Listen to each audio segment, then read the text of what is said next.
ನಮಸ್ಕಾರ ಎಲ್ಲರಿಗೂ. ಬಾಳಿನ ನಾವಿಕ ಚಾನಲ್ಗೆ ಎಲ್ಲರಿಗೂ ಸ್ವಾಗತ. ಇಂದಿನ ದಿನ ಯಾವುದ್ರ ಬಗ್ಗೆ ಮಾಹಿತಿ ಕೊಡ್ತೀನಪ್ಪ ಅಂದರೆ ಜನನದ ರಹಸ್ಯ. ಅಂದರೆ ಯಾವ ಕಾರಣಕ್ಕೆ ನಾವು ಹುಟ್ಟಿದ್ದೀವಿ ಅನ್ನತಕ್ಕಂಥ ಕಾರಣ, ಅಂದರೆ ಹಳೆಯ ಯಾವ ಶೇಷ ಇದೆ ಹಾಗೂ ಈ ಜನ್ಮಕ್ಕೆ ಯಾವ ಒಂದು ಕಾರಣಕ್ಕೋಸ್ಕರ ನಾವು ಹುಟ್ಟಿದ್ದೀವಿ ಅನ್ನತಕ್ಕಂಥ ಮಾಹಿತಿ ತಮಗೆ ನೀಡಲಿಕ್ಕೆ ಹೊರಟಿದ್ದೇನೆ. ಅದು ಯಾವುದರಲ್ಲಿ ಇರುತ್ತೆ, ಯಾವ ಯಾವ ಒಂದು ಡೇಟಾಬೇಸಲ್ಲಿ ಸಿಗುತ್ತಪ್ಪ ಅಂತ ನಿಮಗೆ ಹೇಳಬೇಕು ಅಂದರೆ, ನಮಗೆಲ್ಲರಿಗೂ ಗೊತ್ತಿರ್ಬೋದು, ನಮ್ಮ ಜಾತಕ ಕುಂಡಲಿಯಲ್ಲಿ ಲಗ್ನ ಹಾಗೂ ರಾಶಿಯ ಕುಂಡಲಿ ಅಂತ, ಅಂದರೆ ಲಗ್ನ ಮತ್ತು ರಾಶಿ ಅಂತ ಇರುತ್ತೆ. ಲಗ್ನ ನಾವು ಇಂದಿನ ಹುಟ್ಟು ಯಾವ ಕಾರಣಕ್ಕೆ ನಾವು ಹುಟ್ಟಿದ್ದೀವಿ ಅನ್ನೋದನ್ನು ತಿಳಿಸುತ್ತೆ. ರಾಶಿ ಹಿಂದಿನ ಜನ್ಮದಲ್ಲಿ ನಾವು ಏನು ಶೇಷ ಉಳಿದಿದೆ, ಅಂದರೆ ನಮ್ಮ ಆಸೆ ಏನಿತ್ತು ಅದಕ್ಕೆ ಸಂಬಂಧಪಟ್ಟದಂಥದ್ದನ್ನ ತಿಳಿಸುತ್ತೆ ರಾಶಿ. ಆಯಿತು, ಇದಕ್ಕೊಂದು ಚಿಕ್ಕ ಉದಾಹರಣೆ ಏನಂದರೆ, ಒಂದು ಕಥೆಯ ರೂಪದಲ್ಲಿ ಹೇಳ್ತೀನಿ. ಅಂದರೆ ಒಬ್ಬ ಋಷಿ ಇರ್ತಾನೆ. ಆ ಋಷಿ ಜಪತಪದಲ್ಲಿ ಇದ್ದೇ ಇರ್ತಾನೆ. ಒಂದು ನಿಯರ್ಲಿ 500 600 ವರ್ಷ ಆಗಿರುತ್ತೆ. ಅವನು ತಪಸ್ ಮಾಡ್ತಾ ಇರ್ತಾನೆ. ಅವನು ಕೂತಿರೋ ಅಂದರೆ ಒಂದು ಆಲದ ಮರದ ಕೆಳಗೆ ಅವನು ಜಪ ಮಾಡ್ತಾ ಇರ್ತಾನೆ. ಆ ಜಪದ ಮಾಡ್ತಾ ಇರೋ ಕಾಲದಲ್ಲಿ ಆ ಒಂದು ಮರದ ಒಂದು ಟೊಂಗೆಯ ಮೇಲೆ ಒಂದು ಪಕ್ಷಿ ಕೂತಿರುತ್ತೆ. ಆ ಪಕ್ಷಿ ಏನು ಮಾಡುತ್ತಪ್ಪ ಅಂದರೆ, ಆ ಒಂದು ಋಷಿಯ ಒಂದು ಭುಜದ ಮೇಲೆ ಒಂದು ಗಲೀಜು ಮಾಡುತ್ತೆ. ಆವಾಗ ಅವನು ಎದ್ದು ಇಮ್ಮಿಡಿಯೇಟಾಗಿ ಅವನು ಆ ಪಕ್ಷಿಯನ್ನು ನೋಡಿದ ತಕ್ಷಣ ಆ ಪಕ್ಷಿ ಸುಟ್ಟೋಗುತ್ತೆ. ಯಾಕಪ್ಪ ಆ ಒಂದು ಕಾರಣ ಅಂದರೆ, ಮತ್ತೆ ಅವನು ಒಂದು ಮೋಕ್ಷ ಸ್ಥಾನವನ್ನು ಮತ್ತೆ ಅವನು ಶುರು ಮಾಡ್ಬೇಕಂದ್ರೆ ಮತ್ತೆ ತದನಂತರ ಅವನು ಸ್ನಾನಾದಿ ಮಾಡಿ ಮತ್ತೆ ಅವನು ಒಂದು ಭಿಕ್ಷಾಟನೆ ಮಾಡಿ ಮತ್ತೆ ಜಪಕ್ಕೆ ಕೂತ್ಕೋಬೇಕು. ಅಂದರೆ ಒಂದು ಮೋಕ್ಷ ಸ್ಥಾನನ ಅವನು ಇಚ್ಛಯಿಸ್ತಾ ಇರ್ತಾನೆ. ಹಾಗಾಗಿ ಅದಾದಮೇಲೆ ಅವನು ತದನಂತರ ಹಾಗೆ ಒಂದು ಸ್ಥಾನಾದಿ ಇವೆಲ್ಲ ಕಾಲ ಎಲ್ಲ ಮುಗಿತು ಅವನು ಒಂದು ಭಿಕ್ಷಾಟನೆಗೆ ಹೋಗ್ಬೇಕಾಗತ್ತೆ. ಯಾಕಂದರೆ ಈ ಒಂದು ಭಿಕ್ಷೆಯನ್ನು ಬೇಡಿದಾಗ ನಾವು ನಾನತ್ವವನ್ನು ಬಿಡ್ತೀವಿ ಅನ್ನೋ ಒಂದು ಕಾರಣ. ಹಾಗಾಗಿ ಒಂದು ಭಿಕ್ಷಾಟನೆಗೆ ಹೊರಡಕ್ಕಾರೆ ಒಂದು ಊರಿನ ಹತ್ರ ಹೋಗ್ತಾನೆ. ಹಾಗೆ ಹೋಯ್ತಾ ಒಂದು ಮನೆಯ ಹತ್ತಿರಕ್ಕೆ ಹೋಗ್ತಾನೆ. ಆ ಮನೆಯಲ್ಲಿ ಇರತಕ್ಕಂಥ ಹೆಂಗಸು ಯಾರಪ್ಪ ಅಂದರೆ ಕಟಕನ ಹೆಂಡತಿ. ಅಂದರೆ ತಮ್ಗೆಲ್ಲರಿಗೂ ಗೊತ್ತಿರ್ಬೋದು, ಕಟಕ ಅಂದರೆ ಒಂದು ಯಾವುದೇ ಒಂದು ಹಸು ಕುರಿ ಮೇಕೆಯನ್ನು ಕಡಿದು ಮಾರುವವನು ಅಂತ. ಅಂದರೆ ಮೇಕೆ ಕುರಿಗಳನ್ನು ಕಡಿದು ಒಂದು ಮಾರುವತಕ್ಕಂಥ ವ್ಯಕ್ತಿ. ಆ ವ್ಯಕ್ತಿಯ ಹೆಂಡತಿ. ಆ ಹೆಂಡತಿ ಏನಪ್ಪ ಅಂದರೆ, ಮೊದಲು ಪತಿಯ ಒಂದು ಸೇವೆ ಮಾಡಿ ಬೇರೆಯವ್ರಿಗೆ, ಅಂದರೆ ಯಾರೇ ಒಬ್ಬ ಸಾಧು ಸಂತರು ಬಂದರೆ ಅವ್ರಿಗೆ ಆಮೇಲೆ ಅವ್ರಿಗೆ ಒಂದು ಏನೇ ಒಂದು ದಾನ ಧರ್ಮಾದಿಗಳನ್ನು ಮಾಡ್ತಾ ಇರ್ತಾರೆ. ಆ ಸಮಯ ಅಲ್ಲಿ ಪ್ರತಿನಿತ್ಯ ಕಾಲದಲ್ಲಿ ಆ ವ್ಯಕ್ತಿ ಒಂದು ಮುಂಚಿತವಾಗಿ ಬಂದು ಅವನು ಊಟಾದಿ ಮುಗಿಸಿಕೊಂಡು ಅವನು ಹೋಗ್ತಾ ಇರ್ತಾನೆ. ಅಂದರೆ ಅವನ ಕಾಯಕಕ್ಕೆ ಹೊರಡ್ತಾ ಇರ್ತಾನೆ. ಆದರೆ ಅಂದಿನ ದಿನ ಅವರು ಪತ್ನಿ ಒಳಗಿರ್ತಾಳೆ, ಆದರೆ ಆ ಪತಿ ಬಂದಿರಲ್ಲ ಅದೇ ಟೈಮ್ಗೆ. ಅಂದರೆ ಈ ಪತಿಯು ಬರೋ ಸಮಯ ಒಂದೇ ಆಗಿರುತ್ತೆ. ಅಂದರೆ ಕೈಕಾಲು ತೊಳೆದು ಒಂದು ಊಟಕ್ಕೆ ಕೂತಿರ್ತಾರೆ. ಅದೇ ಟೈಮ್ಗೆ ಆ ಒಂದು ಋಷಿಯು ಕೂಡ ಆ ಮನೆಗೆ ಭಿಕ್ಷಾಂದೇಹಿ ಅಂತ ಬೇಡ್ಕೊತಾರೆ. ಅವಾಗ ಆ ತಾಯಿ ಇರತಕ್ಕಂಥ ಅವರ ಪತ್ನಿ ಹೇಳ್ತಾಳೆ, ನಾನು ಈ ಸದ್ಯಕ್ಕೆ ನಾನು ಬರೋಕ್ಕಾಗಲ್ಲ, ಯಾಕಂದರೆ ನಾನು ಪತಿಯ ಸೇವೆಯನ್ನು ಮಾಡ್ತಾ ಇದ್ದೀನಿ.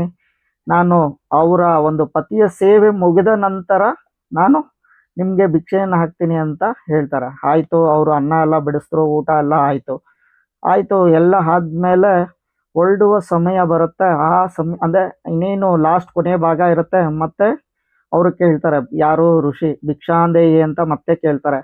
ಇನ್ನೇನು ಕೊನೆ ಭಾಗದಲ್ಲಿದೆ, ನನ್ನ ಪತಿಯ ಸೇವೆಯನ್ನು ನಾನು ಮಾಡ್ತಾ ಇದ್ದೀನಿ, ಮುಗಿದ ನಂತರದಲ್ಲಿ ಮೇಲೆ ಬಂದು ನಿಮಗೆ ನಾನು ಒಂದು ಸೇವೆಯನ್ನು ಮಾಡ್ತೀನಿ ಅಂತ ಒಂದು ಕೇಳ್ಕೊತಾರೆ. ಆಯಿತು, ಆ ವ್ಯಕ್ತಿಯು ಆ ಋಷಿಯು ಹಾಗೆ ತಾಳ್ಮೆಯಿಂದ ಕಾಯ್ತಾ ಇರ್ತಾನೆ.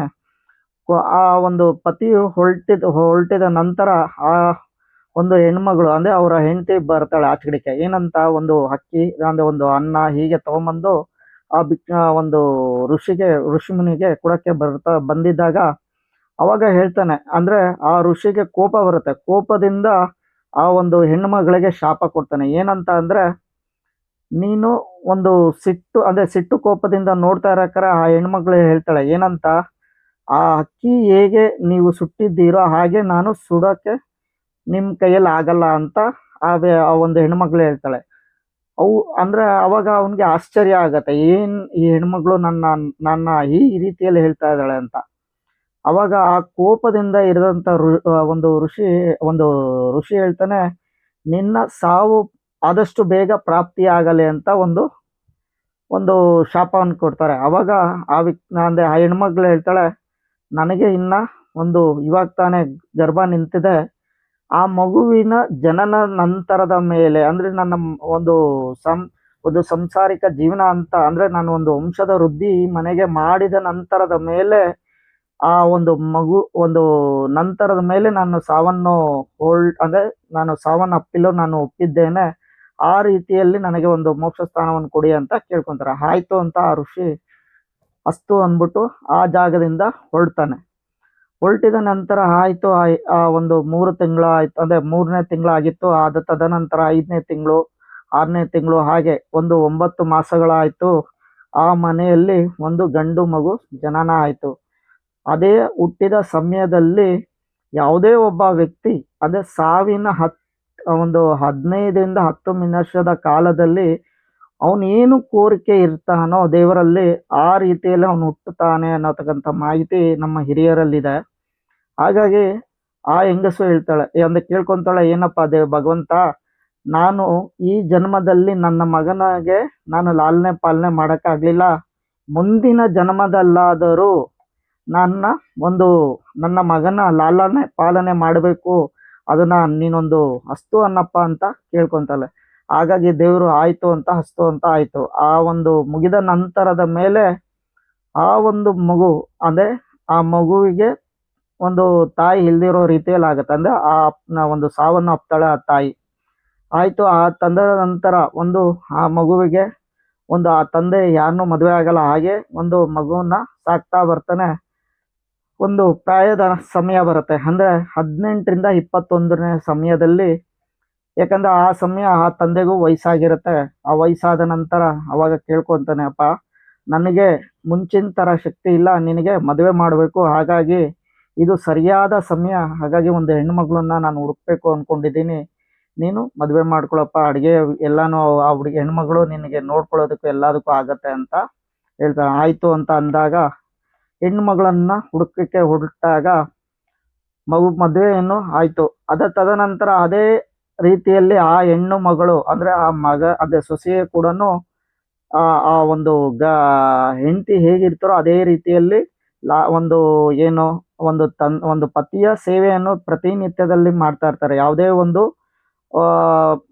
ಸಾಧು ಜಂಗಮರು ಬಂದಿದ್ರು ಕೂಡ ಮುಂಚಿತವಾಗಿ ಮೊದಲು ಪ್ರಿಫರೆನ್ಸ್ ಕೊಡ್ತಾ ಇದ್ದು ಯಾರಿಗಪ್ಪ ಅಂದ್ರೆ ಗಂಡನಿಗೆ ಕೊಡ್ತಾ ಇರ್ತಾರೆ. ಹಾಗೆ ಪತಿಯ ಸೇವೆ ಇಲ್ಲದೆ ಅವರು ಬೇರೆ ಕಾಯಕನ ಮಾಡ್ತಾರಲ್ಲ. ಅದ ನಂತರ ಹೀಗೆ ಒಂದಾನೊಂದು ಕಾಲದಲ್ಲಿ ಮತ್ತೆ ಇದೇ ರೀತಿ ಮತ್ತೆ ಆ ಜಂಗಮ ಬರ್ತಾನೆ. ಯಾಕಂದ್ರೆ ಅವ್ರಿಗೆ ಮೋಕ್ಷ ಸ್ಥಾನ ಅಂದ್ರೆ ಸಿದ್ಧಿ ಆಗಿರಲ್ಲ. ಅದೇ ಮನೆಗೆ ಮತ್ತೆ 22ರಿಂದ 23 ವರ್ಷದ ನಂತರ ಅದೇ ಮನೆಗೆ ಆ ಋಷಿ ಮುನಿಗಳು ಬರ್ತಾರೆ.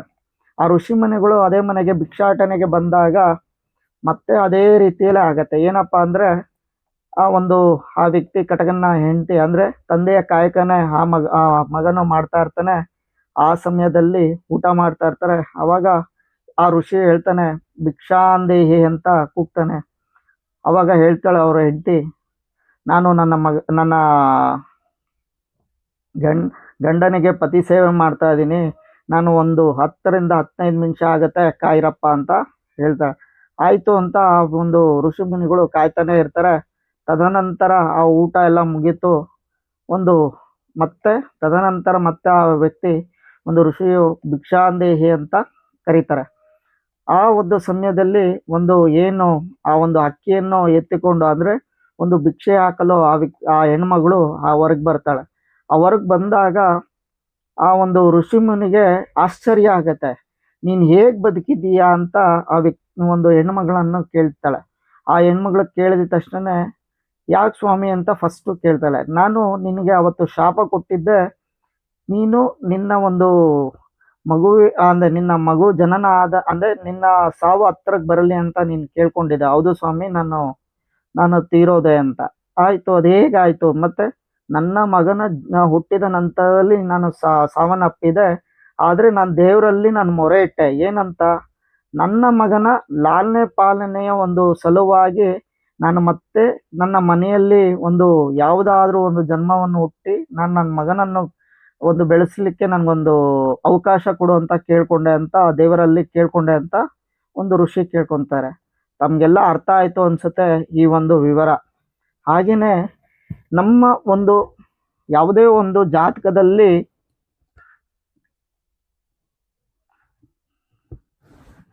ತಿಳಿಸೋದೇನಪ್ಪ ಅಂದರೆ, ತಮಗೆಲ್ಲರಿಗೂ ಗೊತ್ತಿರ್ಬೋದು, ನಮ್ಮ ಒಂದು ಜಾತಕದಲ್ಲಿ ಎಲ್ಲರ ಜಾತಕದಲ್ಲೂ ಇರುತ್ತೆ ಏನಂತ, ಒಂದು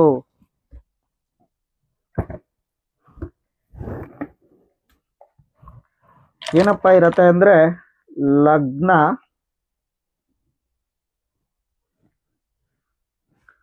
ಹಾಗೂ ರಾಶಿ. ಇದು ನಮ್ಮ ಎಲ್ಲರ ಜಾತಕದಲ್ಲೂ ಕೂಡ ಇರುತ್ತೆ. ಹೇಗೆ ಒಂದು ಲಗ್ನನ ಹೀಗೆ ಸ್ಪೆಸಿಫೈ ಆಗಿ ಮಾಡಿರ್ತಾರೆ ಅಥವಾ ಲಗ್ನ ಅಂತ ಹೇಳಿರ್ತಾರೆ. ಈ ರಾಶಿಯನ್ನು ನಮ್ಮ ಜನ್ಮ ನಕ್ಷತ್ರದ ಒಂದು ಏನು ಅಕ್ಷರ ಇರುತ್ತೋ ಅದರಲ್ಲಿ ನಮ್ಮ ರಾಶಿ ಕೂಡ ಅಳವಡಿಸುತ್ತೆ.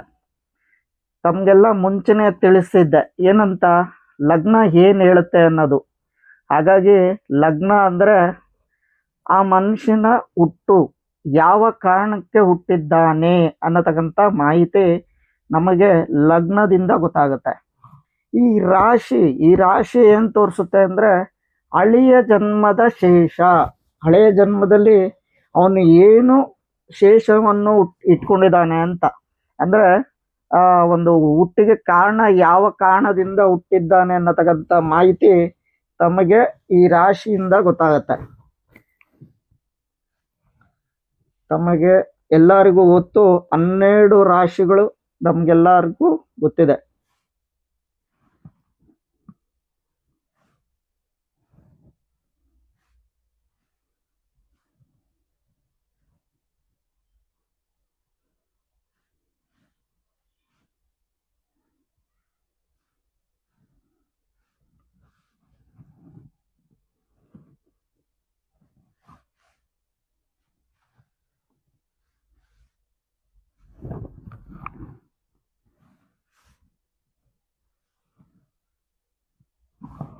ತಮ್ಮೆಲ್ಲರಿಗೂ ಈ ರಾಶಿಯ ವಿಚಾರ ಗೊತ್ತಿದೆ ಅನ್ಕೊಂಡಿದ್ದೀನಿ. ಮೊದಲನೇದು ಒಂದು ಮೇಷರಾಶಿ, ವೃಷಭರಾಶಿ, ಮಿಥುನ, ಕರ್ಕಾಟಕ, ಸಿಂಹ, ಕನ್ಯಾ, ತುಲಾ ಹಾಗೂ ವೃಶ್ಚಿಕ, ಧನಸ್ಸು, ಮಕರ, ಕುಂಭ ಹಾಗೂ ಮೀನರಾಶಿ. ಈ 12 ರಾಶಿಗಳು ತಮ್ಗೆಲ್ಲರಿಗೂ ಗೊತ್ತಿದೆ. ಹಾಗೆ ನಮ್ಮ ಜಾತಕದಲ್ಲಿ ಅಂದರೆ ಎಲ್ಲರ ಜಾತಕದಲ್ಲೂ ಲಗ್ನ ಹಾಗೂ ರಾಶಿ ಕುಂಡಲಿಯಲ್ಲಿ ಹೇಗಿರುತ್ತೆ ಅನ್ನತಕ್ಕಂಥ ಮಾಹಿತಿ ತಮಗೆ ತಿಳಿಸ್ತೀನಿ. ಅಂದರೆ ನಾನು ಹೇಳಿದ್ದೆ, ಅಂದರೆ ಲಗ್ನ ಅಂತ ಆದರೂ ಇರುತ್ತೆ, ಒಂದು 2 ಲೈನ್ ಗೆರೆ ಆಗಿ ತೋರಿಸಿರ್ತಾರೆ. ಹೇಗೆ ಅಂದರೆ ಈ ರೀತಿಯಲ್ಲಿ ಲಗ್ನ ಅಥವಾ ಒಂದು ಏನೋ ಒಂದು ಅಂದರೆ ಚಂದ್ರನು ಇರತಕ್ಕಂಥದ್ದು ನಮ್ಮ ನಕ್ಷತ್ರ, ಅಂದರೆ ಚಂದ್ರ ಎಲ್ಲಿರ್ತಾನೋ ಅದೇ ನಮ್ಮ ರಾಶಿ ಆಗುತ್ತೆ.